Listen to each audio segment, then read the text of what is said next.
todos, bem-vindos ao canal Arbitragem. A gente está aqui hoje para mais um Observatório da Arbitragem. A nossa entrevistada de hoje é a Fabiane Versosa. A gente está aqui no escritório dela, Versosa Advocacia, no Rio. A Fabiane é formada em Direito pela UERJ, mestrada, doutorada também pela UERJ, certo? Professora da FGV. Aí tem um cargo aqui que eu não vou conseguir pronunciar. Você é Vice in Research numa instituição alemã. Então eu vou te dar foi em house de algumas multinacionais. Então eu vou aproveitar e dar boas-vindas para a Fabiane no Observatório da Arbitragem. E já pedir para você me dizer o nome de onde você é Vice Research em alemão aqui. Obrigada, Laura. Obrigada imensamente pela honrosa lembrança do meu nome, pelo convite tão legal que me foi feito para participar dessa entrevista.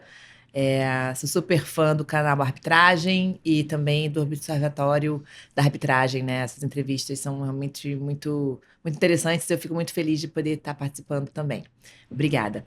Eu fui pesquisadora visitante no Max Planck Institut für Ausländisches und Internationales Privatrecht, que é o Instituto Max Planck de Hamburgo, que é o Max Planck que se dedica ao direito estrangeiro e ao direito internacional privado. Eu fui para lá fazer pesquisas de pós-doutorado, como você mesmo mencionou, mas antes eu fui fazer também as pesquisas da minha tese de doutorado. Eu passei um tempo lá também pesquisando para o meu doutorado, para minha tese de doutorado, e depois eu voltei para passar um tempo para pesquisar para o pós-doutorado, né? Fazer pesquisas de pós-doutorado, e foi um tempo incrível lá. Realmente é maravilhoso estar lá. Que legal. Que bom que eu não me atrevi a pronunciar isso. Essas entrevistas, Fabiane, vão para um grupo enorme de pessoas. Então, desde colegas seus que te conhecem muito bem, até estudantes, gente que está começando. Então, eu acho que a gente tem que começar pela primeira pergunta. Como é que você escolheu o direito? Como é que se deu isso? Boa.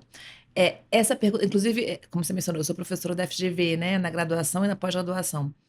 E todo primeiro dia de aula meu, toda turma nova que eu tenho, a cada semestre, eu faço essa mesma pergunta para cada aluno.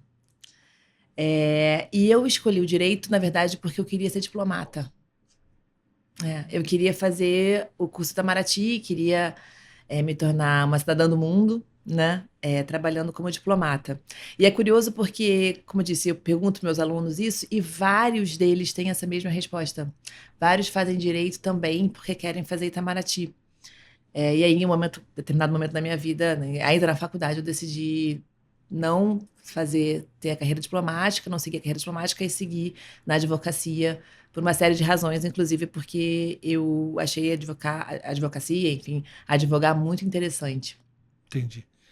E aí, você começou a advogar e tal, e o primeiro contato com a arbitragem em si, vamos cair no nosso foco aqui. Meu primeiro contato com a arbitragem foi no ano 2000. Eu ainda era estagiária no escritório que eu estagiava lá, aqui no Rio de Janeiro, um escritório bem tradicional aqui do Rio, que não existe mais, mas eu fiquei lá bastante tempo, e foi o primeiro caso que eu trabalhei. Eu, inclusive, na época, eu trabalhava com contratos internacionais no escritório, né? Eu sempre, acho que também por essa coisa de gostar de diplomacia, enfim, né? Nos primórdios, e gostar de línguas estrangeiras. Eu estudava já alemão, falava francês, espanhol, inglês na época. E eu trabalhava com contratos internacionais, e aí surgiu uma arbitragem, que eu acho que talvez tenha sido a primeira arbitragem do escritório também, que era uma arbitragem internacional, CCI Paris.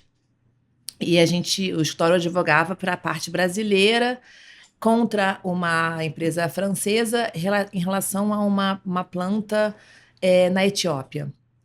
E eu sinceramente acho que foi o seguinte, precisamos de um estagiário aqui para fazer pesquisa, para traduzir coisas para o inglês, porque a arbitragem era em inglês. Quem é que a gente vai chamar aqui no escritório? O escritório era grande, enfim, vamos chamar quem? E assim, de novo, eu acho que era a primeira arbitragem do escritório também, não sei, mas acho que sim. E aí eu acho que eu tinha acabado de voltar da Alemanha, que eu tinha ido fazer um curso de alemão lá. Então eu não sei, mas assim, nunca me disseram isso, mas eu sinceramente acho que foi assim, bom, essa menina deve saber falar inglês bem. Porque ela acabou de voltar da Alemanha, alemão é muito mais difícil do que inglês, né, e tal. Bom, em inglês ela deve falar bem, então vamos chamar ela. Acho que foi um pouco assim.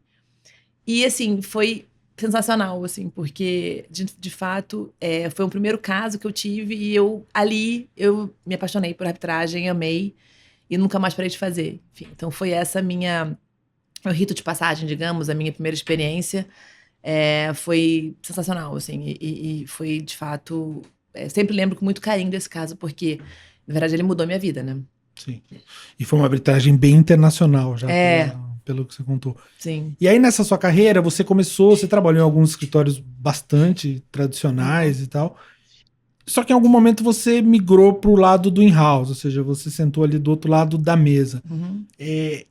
O quão você acha que isso foi fundamental para forjar a sua prática, inclusive, tanto como advogada como árbitra?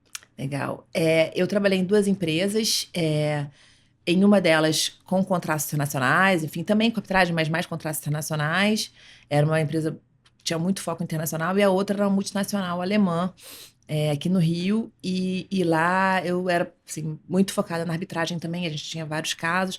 Eu também fazia contratos lá, mas em um momento determinado eu passei a praticamente só trabalhar com arbitragem lá também.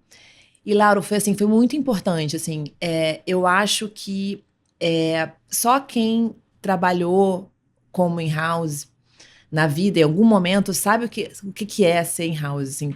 Só quem sentou ali naquela cadeira sabe o que sabe quais são as dores, quais são as delícias de ser in-house, assim. E, sem dúvida, foi um ponto também muito importante na minha vida como advogada, porque eu comecei a entender várias questões que, quando a gente está no escritório, pelo menos não para mim, nunca tinham ficado claras, assim.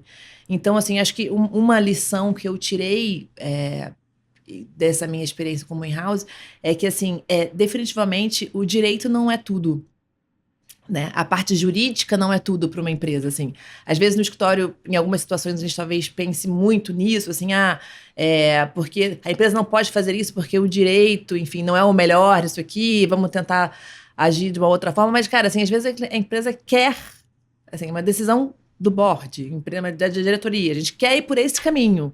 E aí, nós como advogados, claro, vamos tentar juridicamente chegar a esse resultado, né? É óbvio que a gente não vai fazer nada ilegal, jamais, né? Enfim, tem que fazer tudo direitinho, ali certinho, juridicamente correto, mas tentar achar os meios, os mecanismos para essa saída jurídica, assim, conforme, né? Enfim, e isso é muito importante, assim, porque, sem dúvida nenhuma, o jurídico, e cada vez mais as empresas vêm percebendo isso, o jurídico, enfim, o departamento jurídico o viés jurídico, a parte jurídica é importante para o negócio. Não é tudo, como eu disse, mas ela tem um papel determinante ali, assim, ou muito importante, pelo menos no negócio. Então, isso é uma das lições que eu tive quando eu fui in-house. E aí, sem dúvida, quando eu sento com meus clientes ali, porque eu ainda advogo, né, como a gente vai falar depois, eu não só atuo como árbitra hoje, eu ainda advogo, sem dúvida eu entendo talvez melhor o meu cliente hoje, depois que eu fui in-house, eu tenho uma compreensão melhor do que ele sofre, digamos assim, do que se eu tivesse sido só advogada de escritório. Me parece que eu tenho quem foi in-house tem essa percepção Tá. melhor, sabe? E aí, explorando mais esse assunto, porque você trabalhou no escritório, foi in-house, voltou para escritório e Isso. hoje tem uma atuação. Você percebeu que o fato de você ter vindo de empresa num escritório, você fazia um papel de tradutor e intérprete ali com com seus colegas? Tipo assim, não, peraí, vamos entender e tal. Interessante, ótima pergunta. Acho que sim, acho que sim. Eu acho que em algumas situações, essa vivência prévia, sem dúvida, falando, olha, gente, calma aí, mas vamos pensar aqui. Na verdade, o nosso cliente está passando por essas e essas agruras, então vamos talvez ser um pouco mais compreensivo, vamos falar as coisas de uma outra forma, né? A forma de abordar, a forma de escrever ali coisas direcionadas para o cliente, eu acho que, sem dúvida, quem foi in-house, eu acho que tem talvez uma percepção melhor. Me parece que sim, eu realmente acho que sim. E aí também, explorando isso, a gente tem um monte de discussões que fala que o Brasil é muito litigante e tal, e eu acho que às vezes, quem está envolvido numa disputa não olha para a sustentabilidade do negócio. E você percebe isso como advogado, às vezes o cliente vem aqui, às vezes tão... Quando você vai para um litígio, na arbitragem, no judicial, você está bravo. Você não está feliz, você está... Entendeu? E aí o cliente chega e quer ver sangue, assim, literalmente. E você acha que o papel do advogado, às vezes, não é falar, não, peraí, vamos compor, de repente pensar na estrutura. E eu acho que isso um advogado que foi in-house pode fazer melhor. Pode ser que sim. Pode ser que sim. É verdade, pode ser que sim. Quem sou eu para dizer que faz, mas assim, eu acho que é possível, de fato pode ser. Assim, é aquela velha história, né? O advogado é o primeiro juiz da causa, né?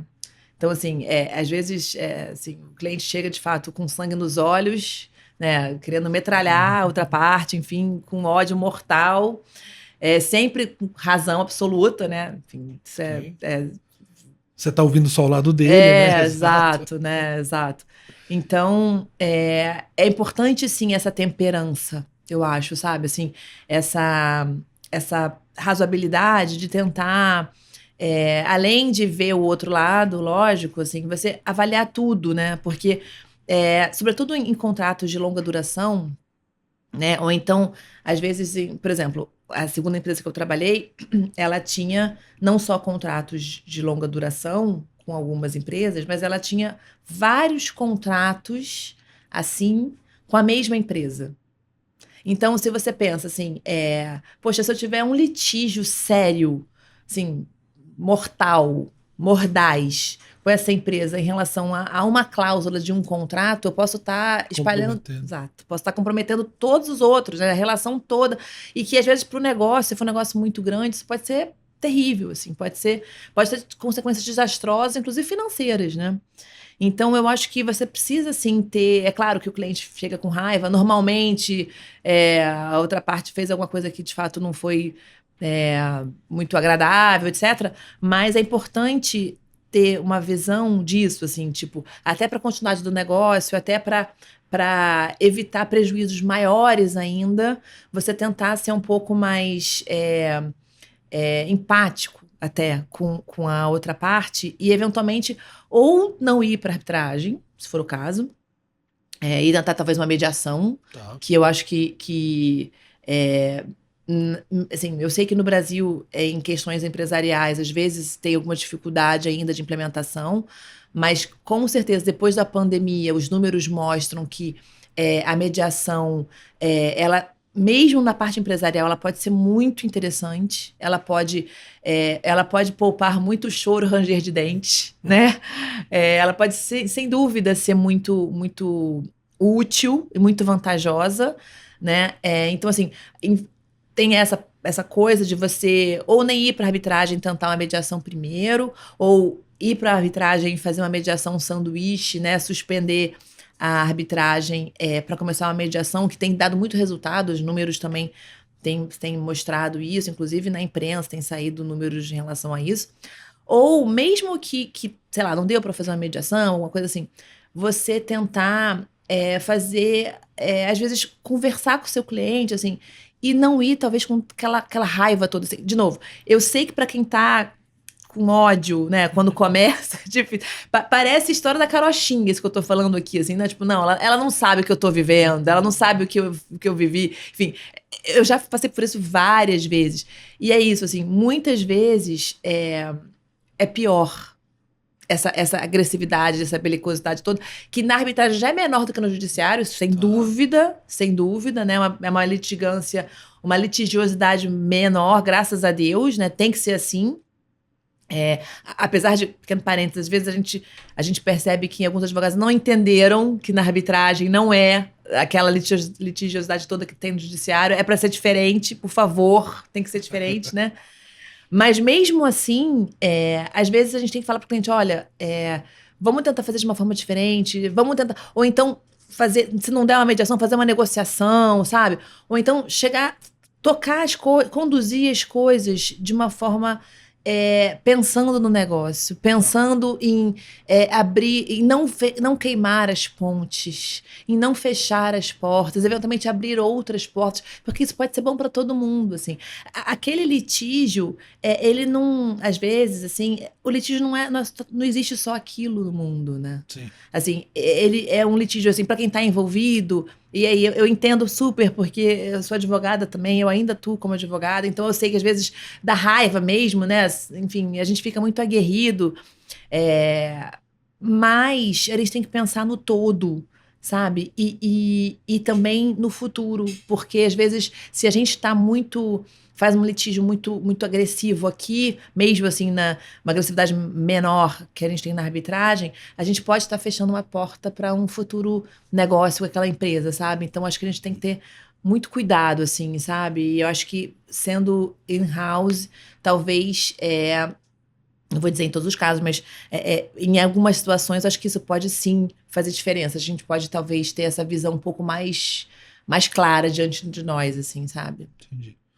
Porque nessa briga, às vezes, no momento de início, ninguém tá aberto a discutir uma. E aí eu acho que é É da impensável, né, mediação. Laura? É impensável. O cara tá Imagina. bravo. Aí quando ele escuta o outro lado, ele fala: peraí, vamos sentar e de repente. Eu nunca vou pensar, né, tipo, em sentar, enfim, com as pessoas e tal.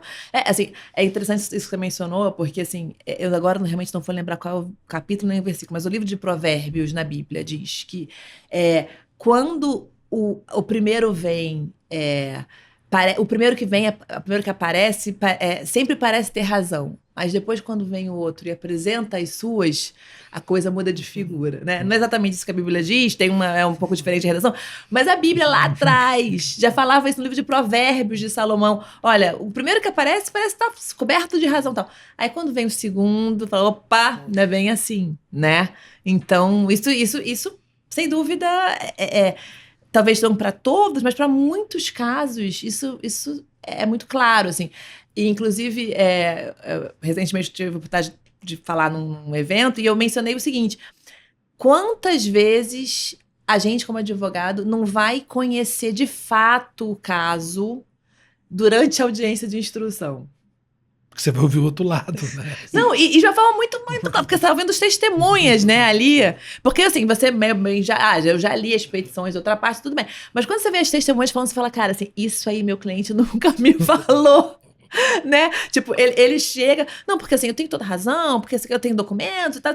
Só que assim, ele ou escondeu, ou ele nem sabe, às vezes, que há coisas que aparecem durante a audiência, né? E para o advogado é a pior coisa você descobrir o seu caso de verdade no curso da audiência de instrução. Isso é a tragédia maior para o advogado. E acontece. E aí, não à toa, até eu já vivi isso. Não à toa, depois da audiência, as partes negociam, mesmo sem ser mediação, elas mesmas negociam e chegam a um acordo, né? Já aconteceu comigo de a gente negociar durante a audiência. Teve um caso interessante que eu vivi, as testemunhas rolando ali, eram acho que 3 dias de audiência, as testemunhas falando, e nós, advogados, trocando papelzinho com valores. Porque a gente já percebeu, cara, assim, tipo, nenhuma das duas tem que estar com razão. Vamos tentar aqui. E aí chegamos a um acordo, antes de acabar a audiência, a gente nem ouviu todo mundo, e chegamos a um acordo. Sabe? Então são muitas as possibilidades. E isso que você falou, de começar com muita agressividade, crente que está coberto de razão, cara, muitas vezes não se comprova depois, né? Sim. E aí você vai esperar uma sentença que às vezes não é nem o que você gostaria, nem o que a outra parte gostaria, e às vezes os dois saem felizes, né? Às vezes uma parte fica muito feliz, às vezes a outra, né? Enfim, varia, mas não raro ninguém fica feliz. Então, às vezes, em algumas situações é interessante sim negociar ou eventualmente parar tudo para se começar uma mediação. E aí, falando desse seu lado acadêmico e tal, a lei de arbitragem é uma coisa relativamente nova, ela tem 30 anos e tal, vai fazer 30 anos. Então a gente tem a oportunidade de conviver com os coautores da lei, tudo sim. isso. Tem alguém especificamente... Luxo, né? É um luxo. Tem alguém especificamente que, sem demérito de nenhum outro e tal, faço a ressalva para você, mas quem foram os nomes assim que te inspiraram mais e que te influenciaram mais? Claro, essa é uma pergunta muito difícil para mim, porque de fato são muitos nomes, assim, muitas pessoas me inspiram muito até hoje, né? E são, sem dúvida, exemplos, modelos, enfim. Claro, a gente tem os coautores da lei de arbitragem que são profissionais incríveis, assim, sensacionais e que estão na ativa ainda, né? Presentes, né? Presente, que bom, né? Enfim, a gente atua, em alguns casos, com eles como árbitros, enfim, e é sempre maravilhoso. Então, são nomes que acho que enfim, são quase que unanimidade, né? Assim, todo mundo é, sempre tem elogios a esses nomes. Então, são inúmeros nomes que eu poderia mencionar aqui. Mas eu queria. Eu sempre gosto de lembrar de uma pessoa muito importante para mim, especificamente, e que foi muito importante para a minha carreira, que infelizmente não está mais entre nós. E que é um professor, ele era um professor que tem um método, talvez um pouco, digamos assim, controverso um pouco, né? Assim, eu hoje sou professora, certamente eu não adotaria o método que ele adotou. Eu fui aluna dele na graduação e no mestrado. Eu usaria outros caminhos, mas ele, com o método dele, enfim, talvez um pouco, digamos assim, heterodoxo, foi mesmo com esse método, ele teve um papel muito importante para mim, que é o professor Teófilo de Azevedo dos Santos.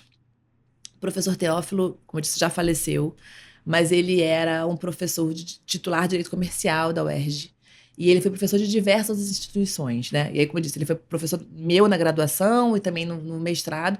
Ele era um professor, assim, já era idoso quando foi meu professor, mas, assim, enfim, professor de Direito Comercial, mas eu sempre busco valorizar o que ele fez na minha vida, assim, porque ele foi a primeira pessoa que falou a palavra arbitragem para mim. Foi assim, eu fui aluna dele de Direito Comercial 1 a Direito Comercial 4, e lá na UERJ, se não me engano, a gente começa com Direito Comercial no terceiro período, na minha época, pelo menos era assim. E aí, ele, em uma aula lá, ele falou arbitragem, que era um método diferente, tal, para solução de conflitos. E eu nunca tinha ouvido falar isso na vida. Veja, eu entrei na faculdade, você me falou, eu me formei, não, você não chegou a falar o ano, mas eu me formei em 2000 na UERJ, na graduação em Direito, em 2000, e entrei na faculdade em 96. Então, a lei de arbitragem ainda não tinha sido promulgada, porque eu entrei em março, né, no primeiro semestre, foi promulgada em setembro, ela não tinha sido promulgada ainda. E aí, eu fui aluna dele no semestre seguinte à promulgação. 97 ali. Exato, 97, logo depois da promulgação. E ele foi a primeira pessoa que falou de arbitragem. Não foi no processo civil, Tá. não foi no direito internacional privado, que eu escutei arbitragem pela primeira vez, foi ele, né? E ele mencionou aquilo, e depois eu fui aluna dele numa matéria eletiva no mestrado, em 2001, porque quando eu estava no 10º período da faculdade, eu fiz a prova do mestrado da UERJ e passei. Tive a felicidade de passar ainda na graduação, então eu me formei em dezembro de 2000, e entrei no mestrado em março de 2001. E eu fui aluna dele numa eletiva logo no início, assim. E ele que foi o meu primeiro professor que, tipo, digamos assim, com método dogmático, enfim, aí no mestrado o método dele era bem melhor, né, digamos. Ele me ensinou sobre cláusula compromissória, compromisso arbitral, convenção de arbitragem e os temas lá de arbitragem. E aí veja, nesse momento, eu já tinha tido a primeira experiência como estagiária no escritório, e ali foi a primeira vez que eu fui estudar mesmo a arbitragem, com, né, assim, uma sistemática e tal. E o professor Teófilo também, ele tinha uma coisa, assim, que ele era... Isso é uma coisa que é lição para todos nós, professores, assim. Ele tinha muito isso de querer estimular nos alunos o interesse por temas novos. Então, assim, toda vez que tinha alguma conferência, algum evento e tal, ele sempre chamava a gente, os alunos, todos, né? Não só eu, todos. E aí, às vezes, tinha eventos, assim, que a inscrição era super cara, eu lembro disso, assim. A gente na graduação, enfim, você tem... Normalmente você não gasta muito dinheiro para ir nos eventos, né?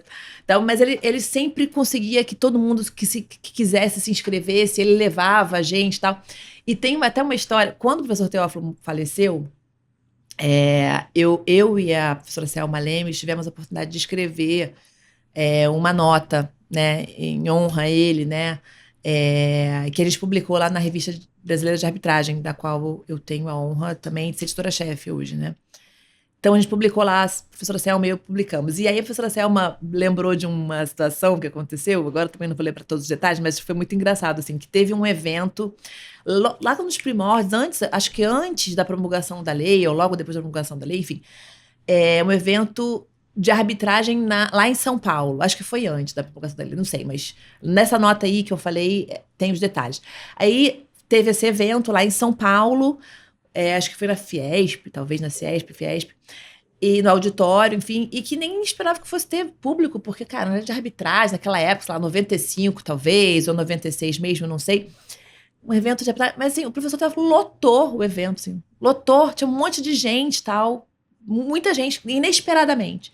Aí a professora Salva falou assim, nossa, que legal, veio muita gente, né, no evento. Ele falou assim, porque eu aluguei um ônibus, eu trouxe todos os meus alunos da UERJ. Eu lotei um ônibus. Pra não dar errado. Pra não ter, tipo, não ter quórum. Então, ele era esse tipo de pessoa. Ele alugou um ônibus para os alunos dele irem para São Paulo para participar de um evento de arbitragem. Então, assim, isso fez com que eu participei de vários eventos de arbitragem, ainda na graduação. E fui, aos poucos, aprendendo sobre arbitragem.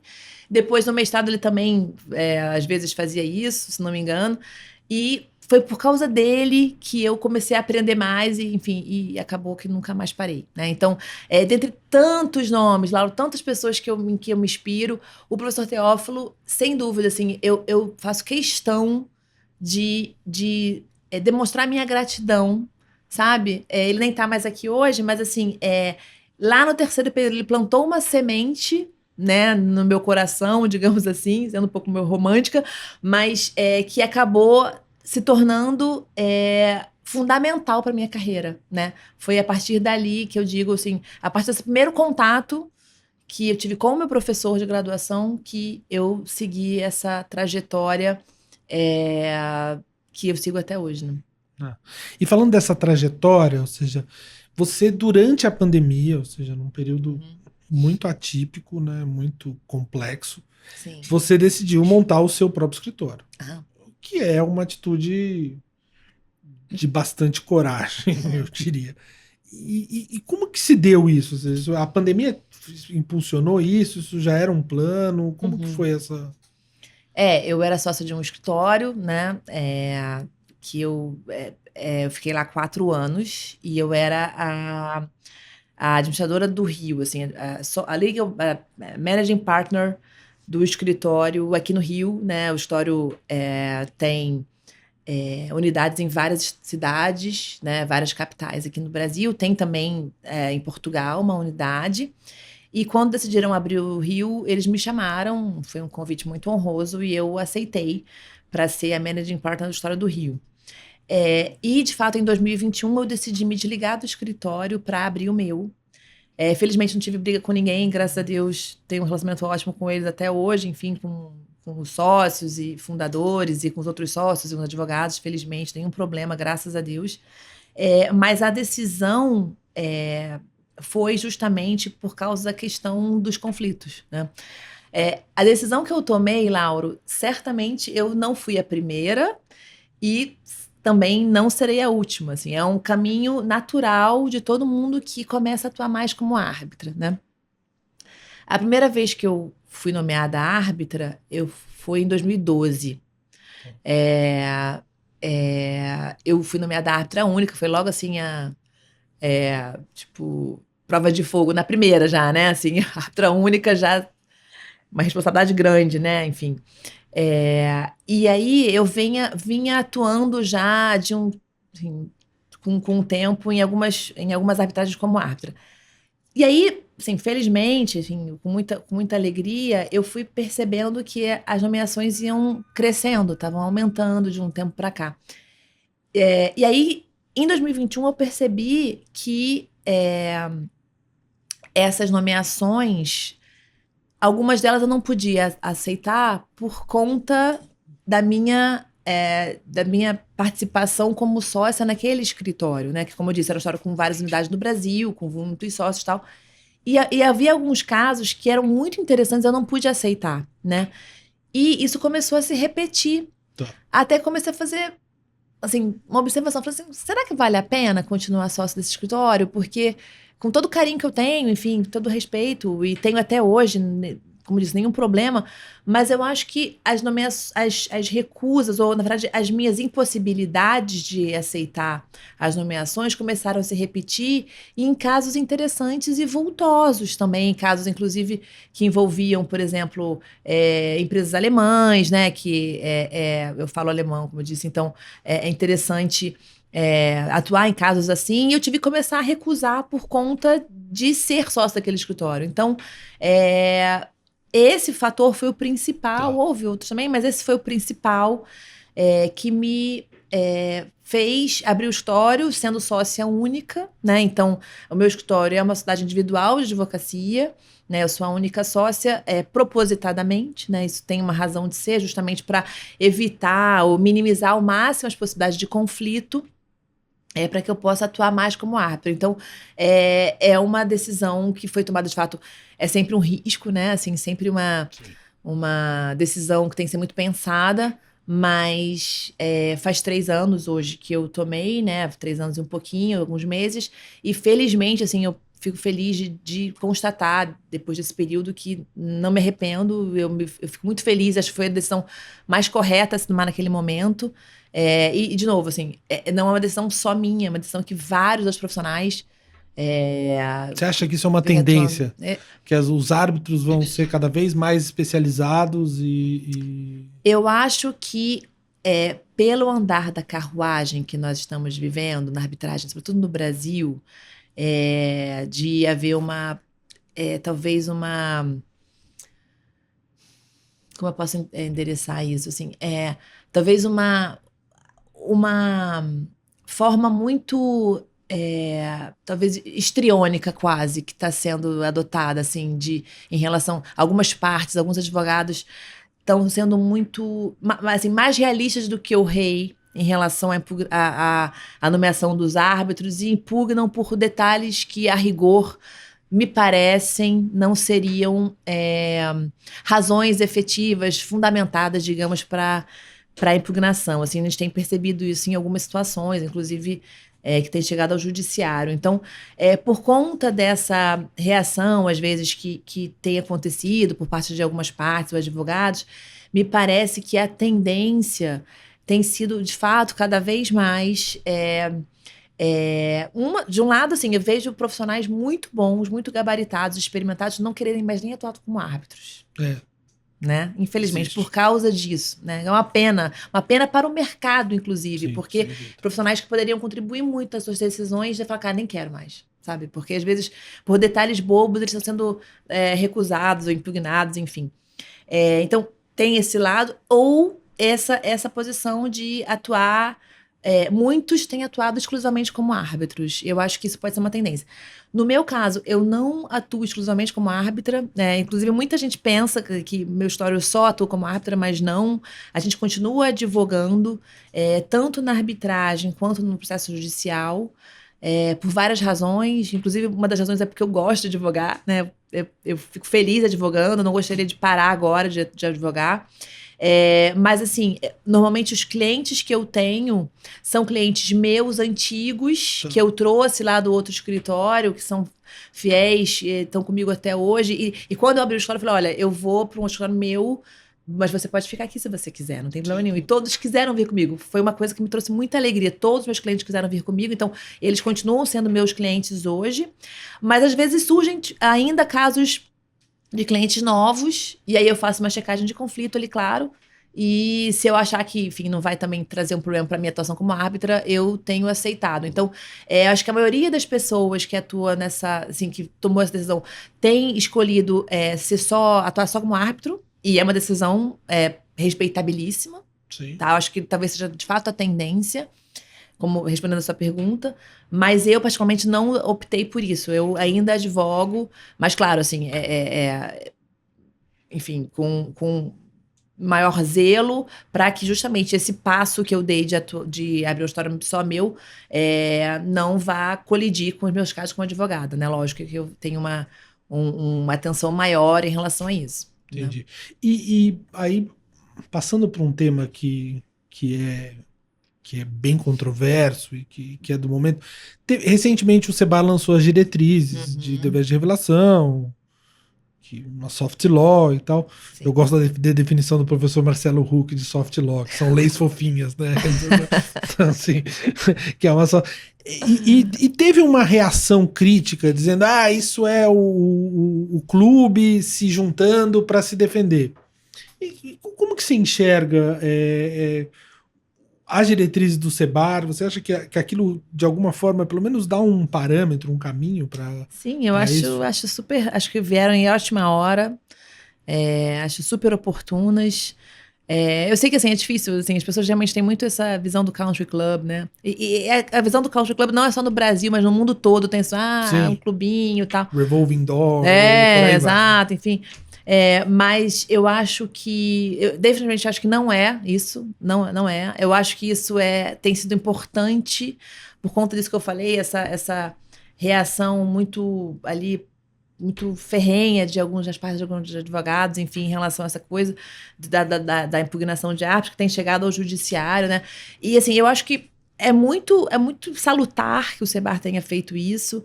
Veja, eu não, assim, eu sou editora-chefe da RBA, que é uma publicação do Sebar com a Kluwer, né? Mas eu não tenho nenhuma, assim, digamos, eu não sou da diretoria do Sebar, eu não tô Você está falando aqui como uma integrante do mercado. Exato, uma Entendi. usuária, assim, eu quero dizer o seguinte, eu não, assim, veja, eu sou editora-chefe da revista do Sebar, mas eu não sou do Sebar, digamos assim, eu não tenho nenhum cargo no Sebar, nada disso. E não participei de forma alguma na elaboração dessas regras, tá? Dessas, digamos assim, regras do soft law, dessas diretrizes, exato, essas guidelines. Não participei, mas assim, eu acho que vieram em ótima hora, acho muito oportuno, acho que foram muito bem redigidas, tá? Então, de novo, não estou elogiando o trabalho meu, não é meu trabalho, Sim, não fui eu que fiz, não integrei grupo que fez, não. Eu acho que veio uma hora ótima, muito salutar, porque realmente a gente é isso, assim, no nosso dia a dia a gente tem visto coisas, assim, inacreditáveis. Inacreditáveis. Eu acho que elas estão super em linha com o que vem sendo feito lá fora, né? Tanto que elas têm essa preocupação de estar alinhadas com as diretrizes do IBA, que inclusive foram revisitadas, né, foram alteradas recentemente também, se não me engano, em maio de 2024. Então, eu acho que tá assim, totalmente alinhado. Assim, é um movimento global. Então, assim, o Sebar não fez nada demais. Eu acho que as regras estão excelentes, enfim. Inclusive, a gente, fazendo um merchan aqui, a gente vai publicar os comentários dos coautores do projeto de lei que você já mencionou aqui, os coautores, eles fizeram uma leitura, uma análise dessas guidelines, que inclusive foram objeto também de evento aqui no Rio, evento em São Paulo. A gente vai publicar essa análise deles lá na RBA, né, no próximo volume. Então, assim, eu acho, definitivamente não acho que tenha sido algo do mercado para se blindar, ou do mercado, tipo, fazer uma resposta, do mercado entre aspas, do grupinho, do clube, para se blindar perante os outros, perante a sociedade, nada disso. Eu acho que foi. Tá muito. Assim, as regras, as guidelines estão muito bem redigidas. Então, elas basicamente arrematam o que já tem sido feito, né? Elas não inovam consideravelmente, nada disso, e estão totalmente alinhadas com o que tem sido feito, inclusive no exterior. Então, eu achei muito, muito salutar essa elaboração dessas guidelines do Sebar. Entendi. Aí, passando por um outro assunto, na pandemia você escreveu um livro só tratando de audiência remota de instrução na arbitragem. Sim. Aliás, a gente vai colocar o link na descrição desse vídeo. Tem um debate sobre no lançamento desse livro que está no canal Arbitragem. E foi uma coisa assim, muito up to date, né? Você foi muito rápida num movimento que ninguém estava esperando e tal. Você já pensava em discutir audiência remota antes da pandemia ou a pandemia te acelerou? Eu sempre tive essa curiosidade. Definitivamente não pensava. Não pensando, assim, isso nunca esteve no meu radar. Entendi. Nunca. Foi 100% por causa da pandemia. E porque a gente... Porque, assim, o livro,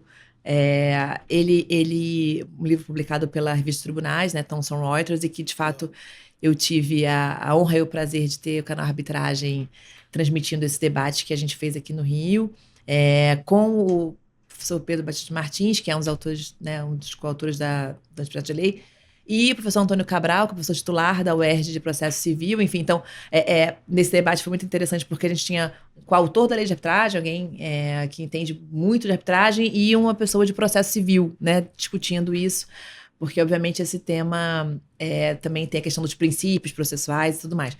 Mas o que aconteceu na pandemia foi que, assim, eu acho que a audiência de instrução, já até mencionei aqui, a audiência de instrução, ela é um momento muito importante da arbitragem, né? Assim, é inegável que é um momento muito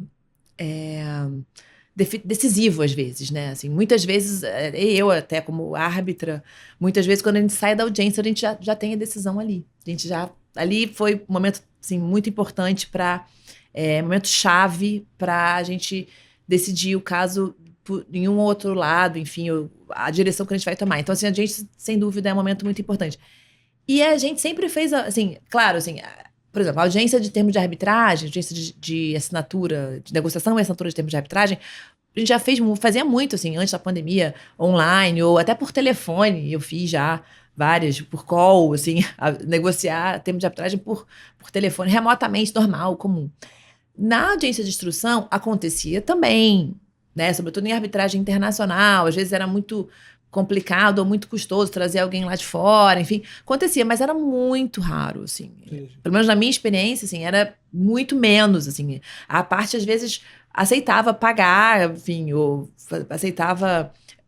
eu tive um caso, rapidamente aqui, desculpe, sem querer me alongar, mas tive um caso com uma advogada que era uma arbitragem de construção e o engenheiro principal... residente da obra na época era um engenheiro que estava morando na Sibéria. Estava numa outra obra na Sibéria. E a arbitragem foi aqui no Rio. A arbitragem era sede Rio e a audiência foi no Rio. E aí, assim, a gente podia ter ouvido essa pessoa, que era, assim, fundamental por videoconferência, podia. Mas ele era muito importante para o nosso cliente ali na nossa discussão.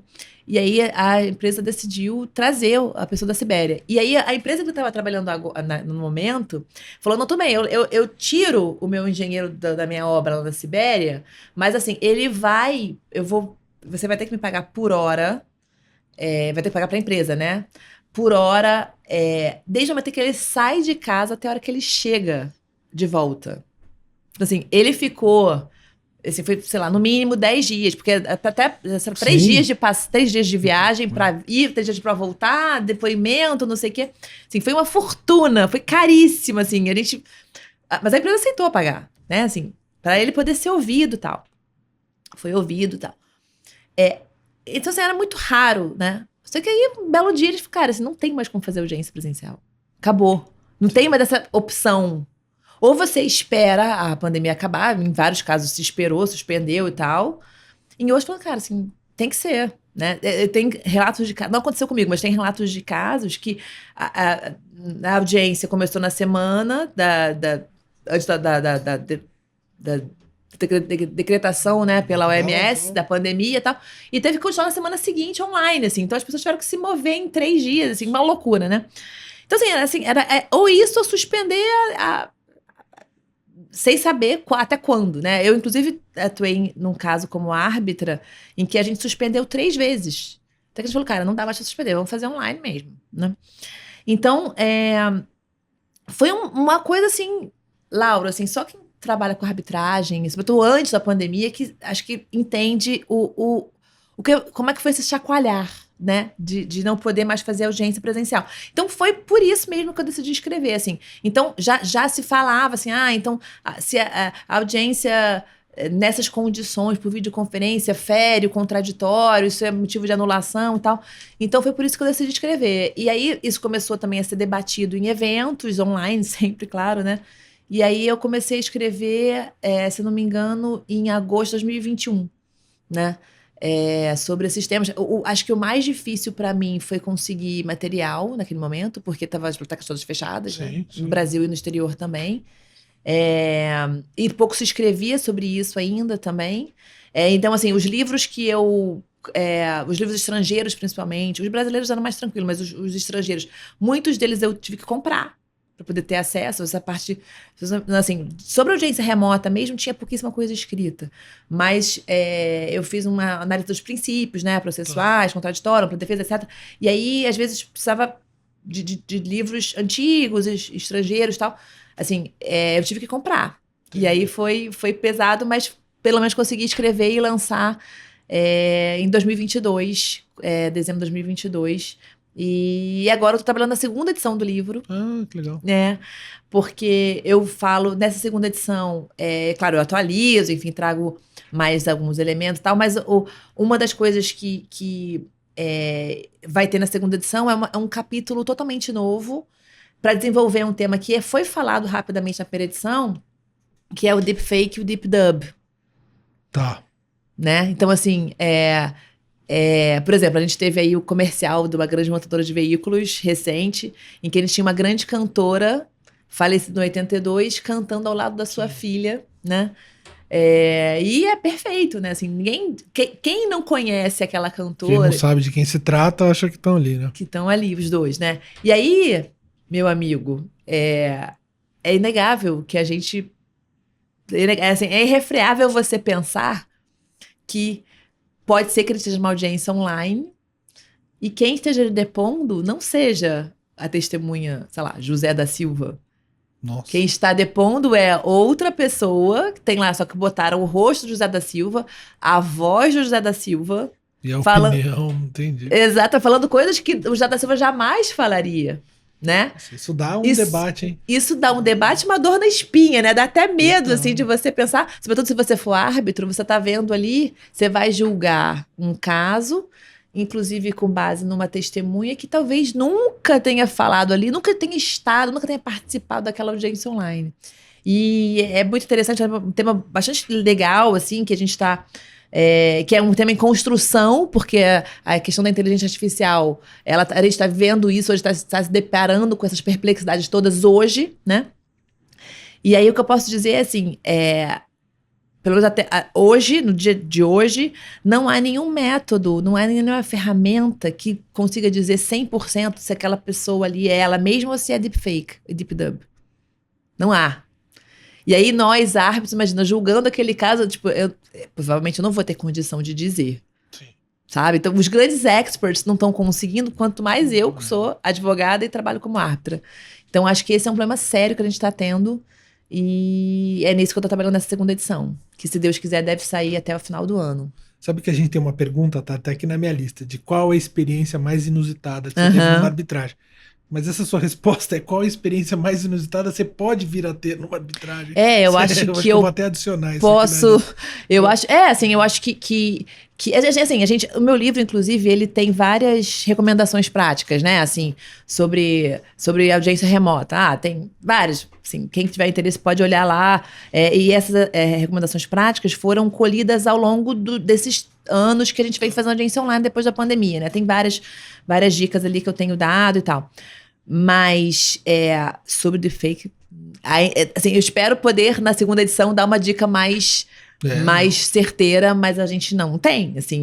Então eu até diria assim, eu acho que a questão, e aí se a gente for pensar, assim, às vezes advogados e partes muito aguerridos e com valores, às vezes disputas de valores muito elevados, né, assim, às vezes as pessoas perdem um pouco a noção, né, de até onde ir. Né? Exato. Então, assim, o medo, Lauro, querido, na verdade se a gente tem um caso ali, às vezes bilionário, e talvez essa seja uma ferramenta que se abra, será que, assim, o correto é claro que a parte não deveria usar, lógico, mas sendo usada, como identificar, Sim. Né? Então, eu diria que, assim, não é mais uma questão de se vai ser usada. Só quando, né? Vai ser quando. E se eu espero que eu esteja errada, mas se é que já não aconteceu e a gente não percebeu. Pensa bem. Pode ser que tenha acontecido e passou batido. Desesperador isso. Desesperador. Porque trata de um processo sigiloso e tal, então assim, é verdade. Entendeu?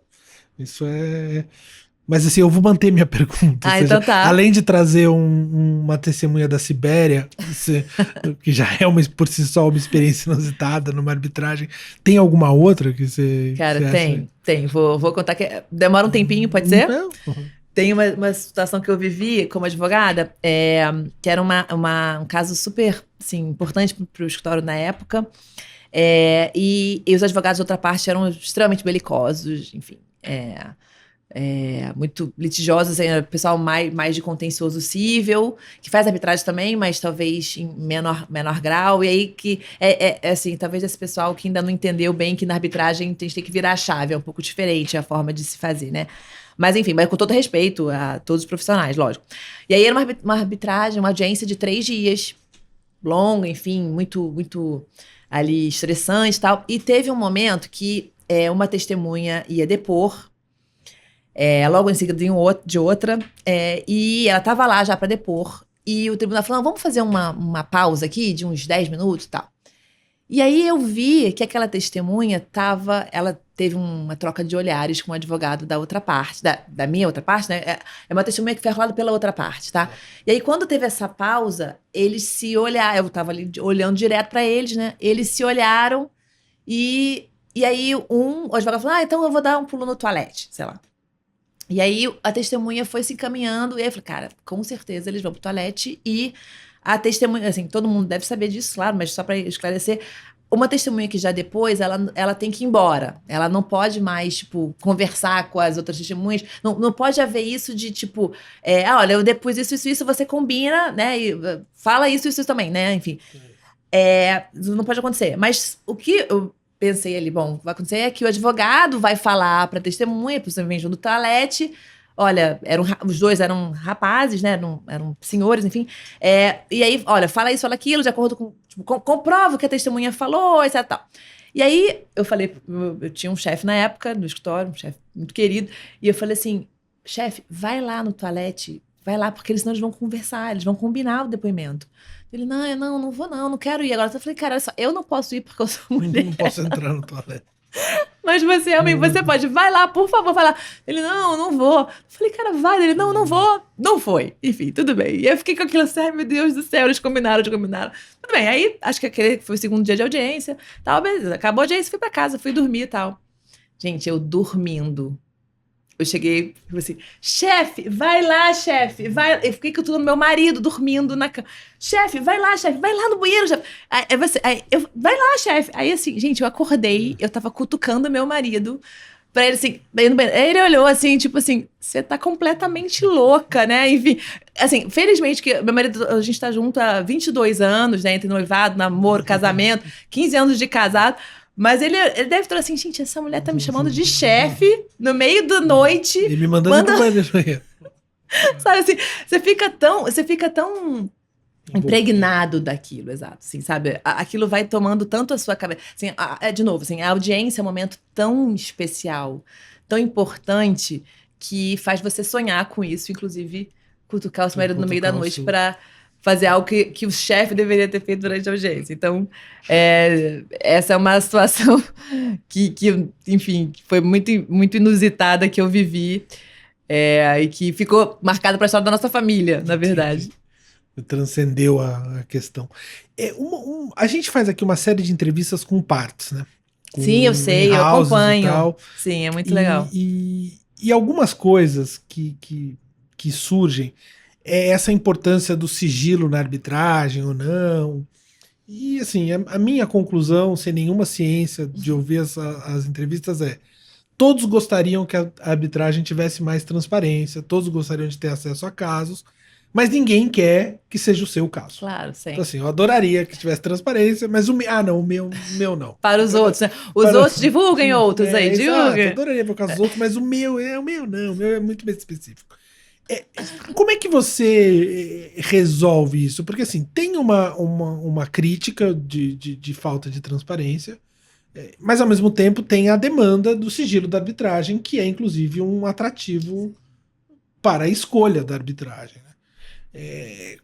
Você que já faz algum tempo aí, e você teve nesses 3 lados, vamos dizer assim, como é que você enxerga isso? Porque assim, eu acho que é importante, até para uma coisa contra o excesso de sigilo, ou a falta de transparência, seja lá como for, é assim, maus serviços acabam ficando escondidos. Então, assim, um perito que não é bom, isso aí some no coisa. Sim. Como que a gente acha um equilíbrio disso? Você acha que existe tem essa coisa de despersonalizar as sentenças, E isso tem acontecido mais, algumas câmaras têm publicado, outras publicado impugnação de árbitro, seja, que seja. Mas tem tido um caminho. Como que você enxerga isso, essa coisa do... E aí eu queria que você me respondesse com todos os seus chapéus, de ex-in-house, advogada, árbitra e acadêmica também. Sim. Acho que... Não, legal. E eu vou começar com o chapéu de acadêmica, porque isso é um problema que a gente enfrenta, de fato, quando a gente está estudando, né? Está pesquisando e tal. Porque... às vezes até, assim, alunos que eu oriento, enfim, às vezes, mas professora, como é que eu vou ter acesso? Assim, seria tão legal poder ter acesso tal, a essas informações e tal. Desculpa, infelizmente, sigiloso, confidencial, enfim, é isso que você falou, assim, é uma das, em pesquisas que têm sido feitas, né, rotineiramente, de tempos em tempos se fazem pesquisas com o público para perguntar quais as principais vantagens da arbitragem, né? Fazem várias perguntas e uma delas sempre qual uma das principais vantagens da arbitragem? Em geral, a confidencialidade sempre vem como uma das top respostas, assim, né? A especialização do árbitro é uma resposta, e o sigilo, se não é a primeira, é a segunda, enfim, tá sempre ali. Muito por isso que você falou aí, que, assim, realmente não... eu não quero mostrar o meu caso. Eu quero que o meu caso fique sob o pálio da confidencialidade. Então, eu acho que, assim, é um equilíbrio muito difícil que a gente busca, né? Sem dúvida que a gente já avançou muito, Lauro, porque antigamente era isso, era sigilo total, você não sabe quem são os árbitros, não sabe... quem são, enfim, partes, o que está sendo discutido, nada. E aí a gente cada vez mais vem caminhando, não só no Brasil, mas no mundo todo, em prol da transparência, né? Então, por exemplo, assim, a gente tem a Resolução 80 da CVM, né, de 2022, se eu não me engano, que estabeleceu aí várias informações que têm que ser fornecidas. A gente tem o PL 2925 de 2023, que também é nessa linha, né? O PL, o que tem se dito é que seria interessante que ele sofresse alguns ajustes, assim, talvez o mundo ideal talvez não seja que ele seja aprovado na sua íntegra, mas algumas coisas ali seriam interessante manter, como essa questão de uma publicidade maior, né? E é isso, assim, as câmaras têm divulgado quem tem atuado como árbitro, impugnações. Então, assim, a gente claramente, assim, eu e tantos outros profissionais que trabalham com arbitragem há muito tempo, a gente percebe, assim, uma tendência, assim, inegável de maior transparência. Assim, cada vez mais vem aumentando esse espectro do que vem sendo revelado, né? Mas eu acho que, assim, para além do que a gente já tem, Lauro, assim, é difícil, assim, porque é justamente isso. Em algumas situações, ninguém quer revelar, né? Então, por exemplo, há uma coisa interessante também, a CAN B3, né, a Câmara do Mercado, ela já há alguns anos publica o ementário. Acho que, se eu não me engano, acho que desde 2018, por aí, ela publica ementário. Então, quando a gente eu já tive a oportunidade de atuar como árbitro em alguns casos na CAN.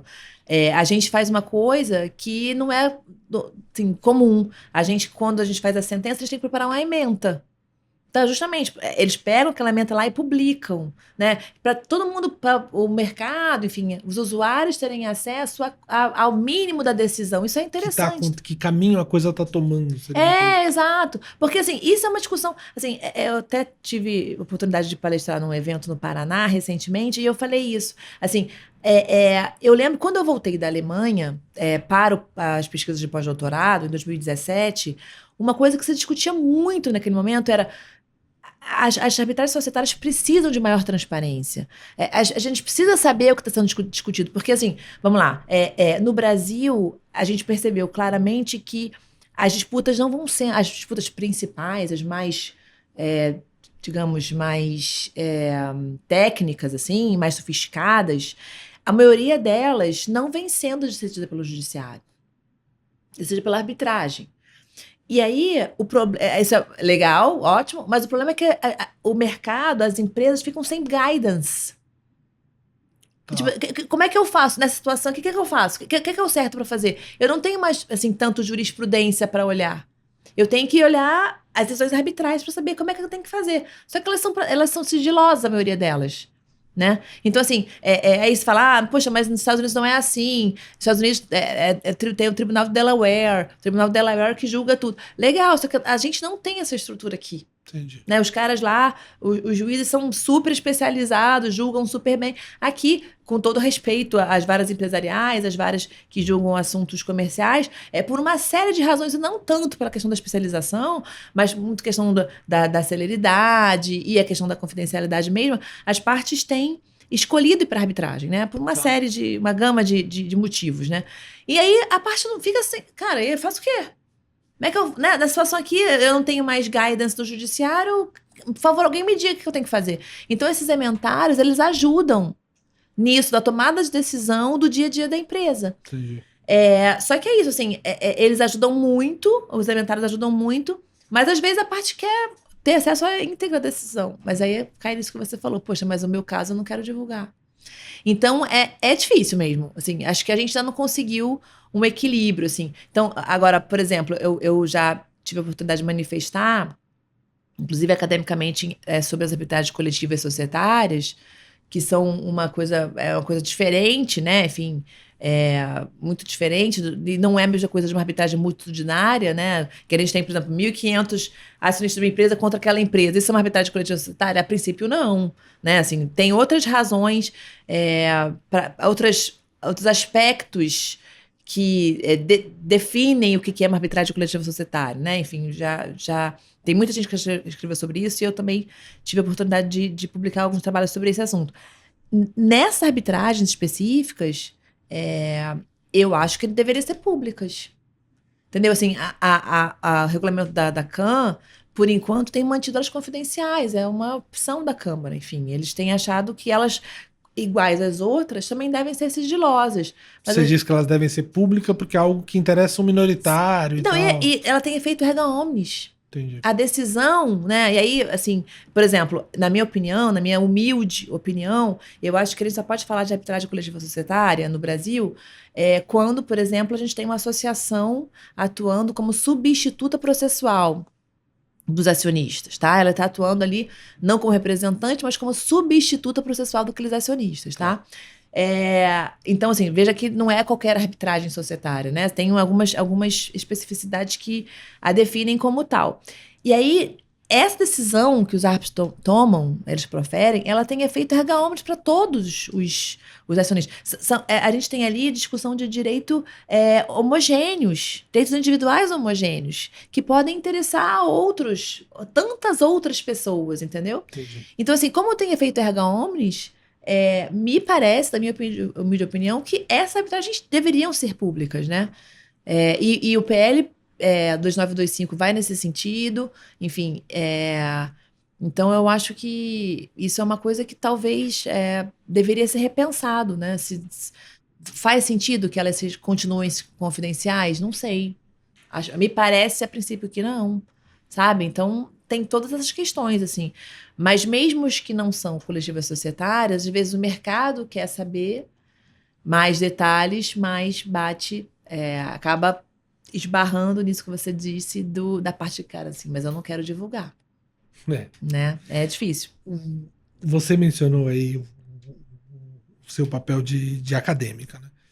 E agora, até sabendo por que você contou a história do professor e tal, que levava todo mundo nos eventos, você sempre leva alguns alunos nos nossos eventos. Tal. Sim, sempre é eu já verdade. entendi sua fonte de inspiração agora. O quão. E assim, você fala com um carinho enorme desse. Então, minha pergunta é meio óbvia, assim, tipo, você gosta desse seu papel acadêmico.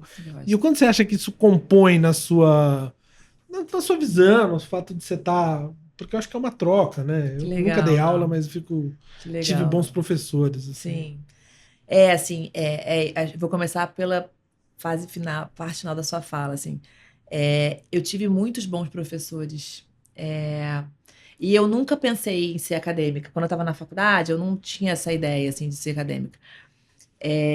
Mas, assim, tem uma coisa familiar, porque a minha mãe é professora emérita da UFRJ em medicina. A minha família quase toda é de médicos, assim. Eu sou... Não vou dizer que a ovelha negra que é meio Temos isso em forte. comum Mas, também. Uma família de médicos. então. Mas para mim não dava, para mim não. Definitivamente eu não tinha como. Mas assim, a minha mãe é professora da UFRJ já há muitos anos e tem um carinho enorme pelo magistério. Eu acho que eu herdei isso dela. A minha avó era professora também, enfim, meu avô também. Acho que tem uma questão familiar, assim. Mas eu nunca tinha pensado em ser professora, assim, nunca pensei na vida acadêmica. Só que quando eu estava no sexto período, eu comecei a fazer ter uma bolsa de pesquisa, aquela bolsa de iniciação científica, com o professor Ricardo Lobo Torres, que é um professor, infelizmente também não está mais entre nós, mas que é um professor que é uma super referência em tributário e direitos humanos. Nada a ver com a arbitragem, tá? Mas a minha pesquisa foi sobre direitos humanos, direitos fundamentais e tal, e foi com o professor Ricardo, que foi fundamental também na minha carreira, assim, que eu tive nasceu em mim, despertou em mim esse interesse pela vida acadêmica. E ali eu quis fazer mestrado, como de fato fiz, acabei fazendo, mas não para trabalhar na área dele, né? Como de fato não segui. Mas quem plantou em mim essa vontade de atuar na academia foi o professor Ricardo, e eu tive excelentes professores na UERJ também. E acabou nascendo essa vontade em mim de dar aulas, assim. Apesar do trabalho que dá, né? Assim, quando a gente pensa na correção de provas, por exemplo, e outras tarefas que a gente tem, assim, acho que a academia, assim, a atuação como professora, ela é maravilhosa, sim. E é,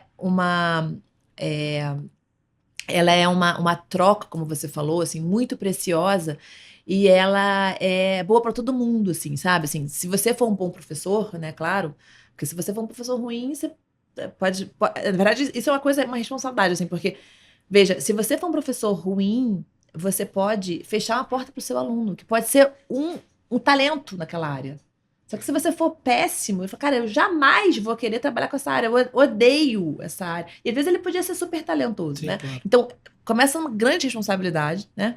Mas se você acaba talvez achando ali uma forma aceitável de lecionar, enfim, você pode fazer ter um papel fundamental na vida de uma pessoa, como eu tive, como eu mencionei aqui já. E você também troca, né? Você aprende quando eu falo sempre assim, como eu aprendo com os meus alunos, assim. E assim, o que assim, como eu já falei assim, eu dou aula na pós-graduação também, e gosto muito, acho ótimo, mas eu amo lecionar na graduação, porque assim, você pega no início do semestre um aluno que não sabe nada do que você vai lecionar, né? Por exemplo, arbitragem, e aí às vezes você entrega ele 6 meses depois, apaixonado por aquele instituto. Legal. E assim, querendo trabalhar com isso, querendo dedicar a vida dele a isso. Assim, isso, Laura, assim, não tem preço, isso é sensacional. Assim. É muito gostoso você participar da vida de um aluno assim, mostrando para ele que existe um caminho que talvez ele não conheça ainda, mas que pode ser tão legal que ele pode dedicar a vida a esse caminho, sabe? Então, isso é muito legal, assim, isso é uma maravilha, assim, e eu fico muito feliz. Eu tenho alunos que decidiram fazer o TCC deles em arbitragem depois das minhas aulas, e aí eu fico muito contente por causa disso. Eu tive aluno já que também decidiu fazer mestrado e seguir o meu caminho, mestrado internacional, tal, que me encheu de alegria e honra. Então, assim, eu amo ter essa vida acadêmica, ser professora, e acho que você perpetuar ali um legado também, né? Assim, você fazer com que alunos que talvez fossem seguir outro caminho, falar, olha, existe um outro caminho que você pode gostar. E aí eles às vezes seguem por aí, assim, isso, assim, definitivamente não tem preço, sabe? Assim, você depois encontrar um aluno numa arbitragem, você como árbitro, como advogado, ou você sendo ex-adversos deles, assim, gente, isso é incrível, assim, isso é muito, muito legal, isso é muito gratificante, assim, eu gosto Legal. muito. E uma outra pergunta, que você contou do seu papel de pesquisadora visitante na Alemanha e tal. Você acha que é uma realidade a arbitragem internacional para árbitros brasileiros Uhum. para atuarem em causas como alguns poucos atuam? Você acha que isso é uma realidade? E quando você, talvez não seja essa a primeira ideia, mas quando você buscou esse tipo de coisa, você acha que isso abre essas portas de verdade ou isso é... Eu acho que abre, eu acho que sim, é um caminho para os árbitros brasileiros, é um caminho bem mais difícil, Sim. né, do que na arbitragem doméstica, né? Sem dúvida é um caminho bem mais difícil e que demanda, inclusive, mais exposição, um esforço maior de se mostrar para o mundo, né? Mas eu acho que é muito válido e eu acho sim que cada vez mais os árbitros brasileiros vêm mostrando o seu valor, sabe? E ocupando um papel maior. Eu acho que, assim, a gente tem uma barreira do idioma, porque o português, na verdade, ele é falado em poucos países, se você for Sim. mensurar, né? Se a gente fosse de um país latino hispânico, isso abriria muito mais, né? É, possibilidades, né? Sem dúvida. Mas é claro, assim, se você fala outros idiomas, sem dúvida que isso pode ajudar bastante. Não é a mesma coisa que ter uma língua materna, claro, Sim. mas isso sem dúvida pode ajudar. E a gente vê, assim, por exemplo, a gente tem vários outros atos em que a gente pode se espelhar. Por exemplo, assim, claro, que é alguém fora da curva, alguém que está ali no nível desses grandes profissionais que a gente já mencionou aqui. Mas, por exemplo, enche a gente de orgulho saber que o Zé Emílio Nunes Pinto atua em arbitragem de investimento como árbitro. Tipo assim, como assim? A gente nem é membro, o Brasil né, Nem nem existe aqui. faz arbitragem de investimento, e o Zé Emílio atua como árbitro em arbitragem de investimento em idiomas que não são inglês, não são português, e que não tem nada a ver com o direito brasileiro, claro, enfim. Isso dá uma esperança, assim, né? É um pouco aquela coisa assim, poxa, existe uma possibilidade, é uma luz no fim do túnel. Claro que é algo que pouquíssimos profissionais vão conseguir fazer, é óbvio, né? Assim, a gente conta, assim, são poucos os que vão chegar a esse Sim. nível, né? Mas só o fato de a gente ter alguém para se espelhar, como o Zé Emílio, que, claro, todos nós nos espelhamos nele, né, no Brasil, saber que ele conseguiu chegar lá algo que nos enche de esperança. Então, acho sim que a gente tem possibilidade de atuar. Assim, a gente vê aí árbitros brasileiros atuando em arbitragens internacionais que não envolvem partes brasileiras, que não envolvem o direito brasileiro e muito menos são conduzidas no idioma português. E aí uma pergunta que também a gente tem feito nessas entrevistas é o seguinte: a gente, eu acho que deu até uma melhorada, mas teve um momento que teve uma certa um ímpeto de regular a arbitragem, Ah, com sim. projetos de lei que determinavam quantas arbitragens você poderia ter, quantos tribunais poderia repetir, e por aí vai. E eu acho que muito mérito de vocês, a comunidade e tal, que se mobilizou e deixou claro que a essência disso aqui é a escolha da parte, né? Então, assim, mas você acha que isso é uma dor do crescimento e que isso vai passar? Ou você acha que isso é uma tendência que a gente tem que estar sempre, digamos, de orelha em pé, como diria? Eu acho que é uma dor do crescimento. Eu acho que a gente já teve um momento pior. Assim, pensando hoje, né? Não sei se no futuro teremos um momento Sim, ainda pior, mas acho que hoje a gente já viveu um momento pior, né? Com ameaças um pouco mais sérias dessa regulação. Acho que hoje deu uma acalmada, digamos, assim, como você mesmo falou, deu uma melhorada e tal. Mas a gente tem sempre que estar ligado. Assim, acho que precisa sempre estar de orelha em pé para que realmente não aconteça, porque se acontecer, eu acho que aí sim pode ser catastrófico. Se de fato esse receio se concretizar de a gente ter uma regulação externa, isso vai ser tétrico, assim, vai ser terrível para o Instituto. E veja, de novo, eu não falo aqui como membro do clubinho, eu não falo aqui como quem quer atuar sem ninguém ficar me importunando, não é isso. É só porque, assim, não vai dar certo. sim. Sabe, se chegar nessa regulação muito extrema, não vai dar certo. E assim, a gente não vê. em todos os países em que tentou se fazer isso, não funcionou. Então, tem que ter mesmo Tem uma essa... experiência aí. E tem que ser, assim, meio fluido, porque senão não vai funcionar, assim, sabe? E é uma pena que se faça, que se queira controlar dessa forma, né? A gente, às vezes, percebe que há interesses por trás disso, né? Infelizmente, não é o regular por regular. O regular por regular, eu quero regular Pelo porque bem comum, né? Não, não é. tem outras coisas por trás, infelizmente, e aí, assim, não vai funcionar. Então, assim, eu realmente espero que essas investidas caiam por terra e percebam que não é assim que a banda toca, assim, não. Se for assim, se a gente, no pior extremo, isso tudo vai, sabe, vai ter uma derrocada, porque não Não, dá para ser assim. e você fala assim, não é que a gente não queira trabalhar sobre a supervisão. Eu acho que vocês trabalham sobre uma supervisão que é a mais Gente, intensa de todas, que é a dos nossa. colegas. Não, Então, assim, é super difícil. exato. Nossa, Então, assim, assim, o fato de ser uma coisa que não é um clubinho, mas são poucos, mas, assim, todo mundo é muito interligado. E isso gente. gera uma cobrança das piores possíveis. Não, e Ou aqui. das melhores possíveis, Sim, dependendo do ponto de vista. É. Assim, é o que eu digo para meus alunos, assim, se nós que atuamos como árbitros fizéssemos. E aí, veja, não é nenhuma crítica a ninguém, não, de forma alguma, mas se nós que atuamos como árbitros fizéssemos algumas coisas que a gente vê alguns membros do Poder Judiciário fazendo, a gente nunca mais ia atuar na Então, vida. E de, Sabe? e de Tipo assim, forma assim, sem muita discussão, só param de indicar, você para de acabou. trabalhar. Sabe, exato, assim, acabou. Assim, veja, não é crítica a ninguém, não, jamais. Mas assim, tem coisas que assim, eu não poderia nem pensar em fazer, porque nunca mais eu iria atuar como árbitra, com certeza absoluta. A gente tem que tomar muito, a gente tem um cuidado, assim, 50 vezes mais redobrado, tem que ser. Né? Assim, é aquela coisa, não é só mulher de certa, não é só parecer honesto, tem que ser, não é só ser honesto, tem que parecer honesto e tal, etc.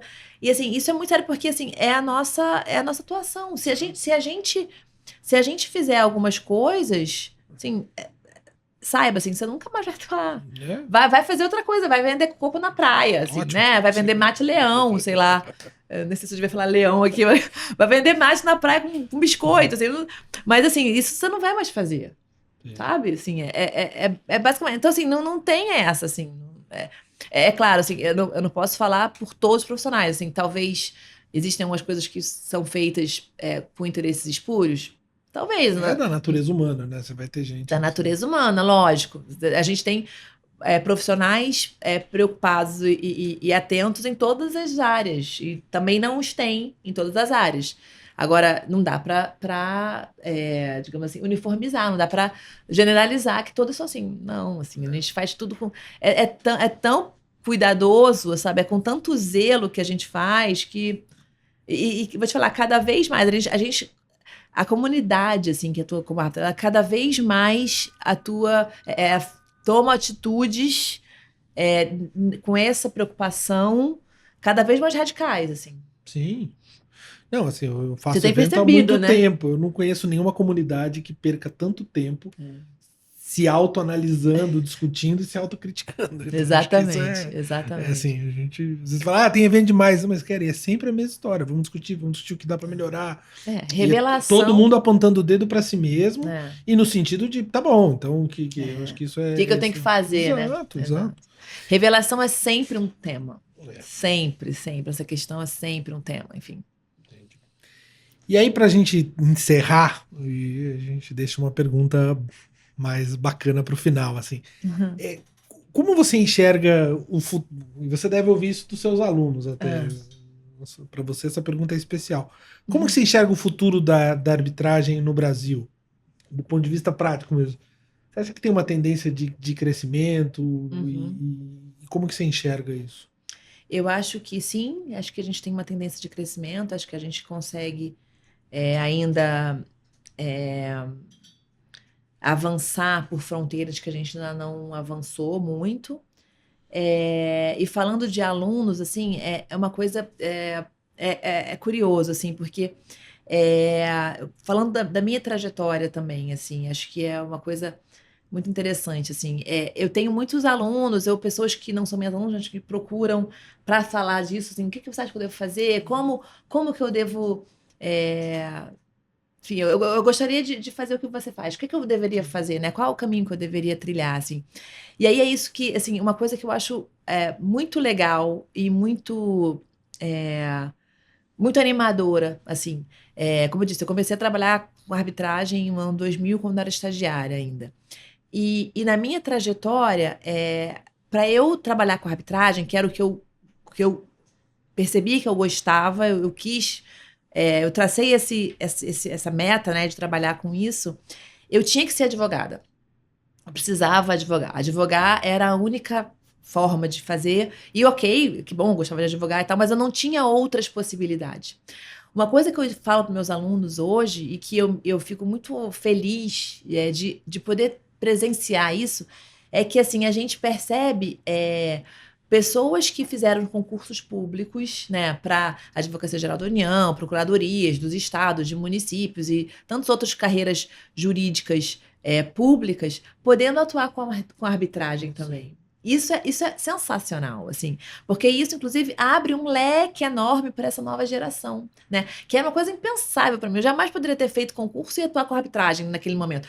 Hoje, sim, mas assim, como eu queria arbitragem, meu foco era esse, não, eu vou advogar e só existe essa possibilidade, então é isso que eu vou fazer.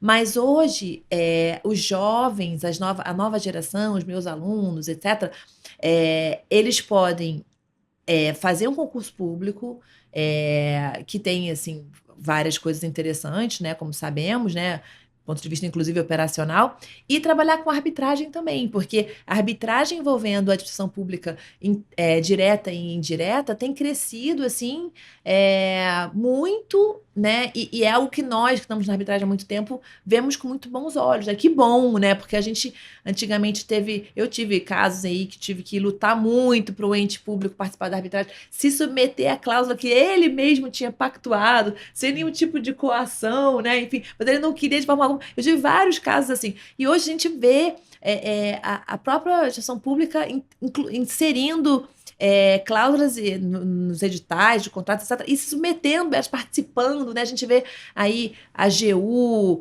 as procuradorias estudando arbitragem, né? Se esmerando e tal.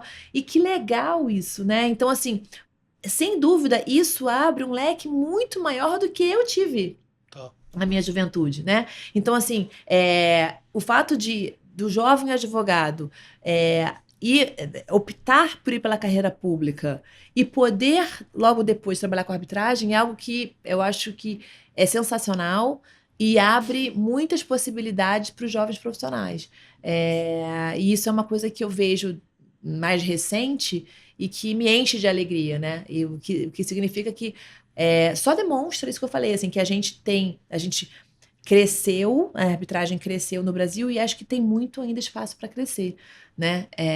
E que bom que os entes públicos perceberam que a arbitragem não é algo maléfico para a administração pública, pelo contrário, é algo que só pode, assim, tem muitos benefícios. Inclusive, tem um caso importante que foi julgado, se não me engano, em 2008.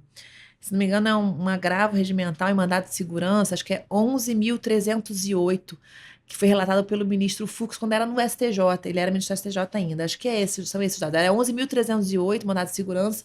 Acho que foi julgado em 2008, por aí, ou 2007, talvez. E nessa emenda desse julgado, Lauro, querido, o ministro Fux fala, olha só, não só a União, enfim, no caso era uma sociedade de economia mista, mas não só o ente público deve submeter a cláusula que ele mesmo pactuou, mas pode ser muito bom, porque a gente vai ter um especialista julgando, né? De novo, sem qualquer demérito ao juiz, de forma alguma, a gente pode ter um expert naquele ponto específico que é objeto daquela arbitragem. Então, vamos ter um especialista julgando com mais celeridade, né? E outras vantagens que a arbitragem oferece, e tudo isso só vai ao encontro do interesse público. Sabe, isso não é ruim, pelo contrário, isso é bom para o administrador, inclusive. Então, cada vez mais, assim, veja, essa emenda é de 2008, eu acho, e felizmente acho que os entes públicos entenderam isso, E cada vez mais a gente tem casos assim, e eles têm percebido que, de fato, a arbitragem é boa para a administração. Ela tem vantagens, né?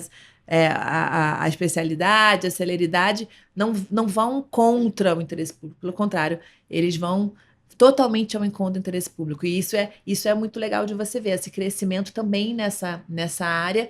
E aí, o que certamente aumenta as possibilidades de quem está ingressando, né, na vida profissional agora, e o que faz, de fato, a arbitragem ser muito, muito atrativa para não só para a esfera privada, mas também, né, para a iniciativa privada, mas também para a gestão pública. Legal. Fabi, eu só tenho te agradecer. Eu também, primeiro obrigada. por todo o apoio que você dá. Eu esqueci de mencionar o seu cargo mais importante, que é conselheira do canal Arbitragem. Sem dúvida. Mas vai estar na descrição do vídeo. Trabalhei muito para poder ser conselheira do canal Arbitragem. Graças a Deus consegui chegar nesse ponto. O ápice da sua carreira. Exatamente, o ápice da minha carreira é ser, sem dúvida nenhuma, membro do conselho acadêmico do canal Arbitragem. E você é também uma amiga querida, próxima e sempre ajuda muito a gente. Então, estou muito feliz de estar aqui. Obrigado pelo seu tempo. Obrigada pela visita ao escritório. Venha sempre. Verei. Tem uma vista aqui, depois no vídeo vocês vão ver. Tem uma vista bacana aqui, então é um lugar bem bacana. Obrigado mesmo. Querido. Obrigada a todos que nos assistiram e nos assistem.